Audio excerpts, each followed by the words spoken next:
Hotma Sitompul meninggal dunia pada Rabu, 16 April 2025 di RSCM Kencana, Jakarta, setelah sebelumnya dirawat intensif di ICU karena sakit.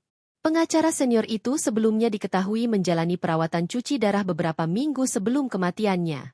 Kepergiannya meninggalkan duka mendalam bagi banyak pihak, mengingat kontribusinya yang besar di dunia hukum Indonesia. Sepanjang karirnya, Hotma menangani berbagai kasus hukum besar dan kontroversial, mewakili banyak klien ternama. Selain karena dedikasinya pada profesinya, Hotma juga dikenal pernah menjadi ayah tiri Bams X Samson. Ia menikah dengan Desiree Tarigan tahun 1997 dan resmi bercerai pada 2022 lalu. Saat masih menjadi satu keluarga, Bams begitu dekat dengan Hotma. Mereka kerap terlihat bersama dalam berbagai kesempatan, baik acara keluarga maupun kegiatan publik. Namun, hubungan dekat itu berubah menjadi cerita masa lalu.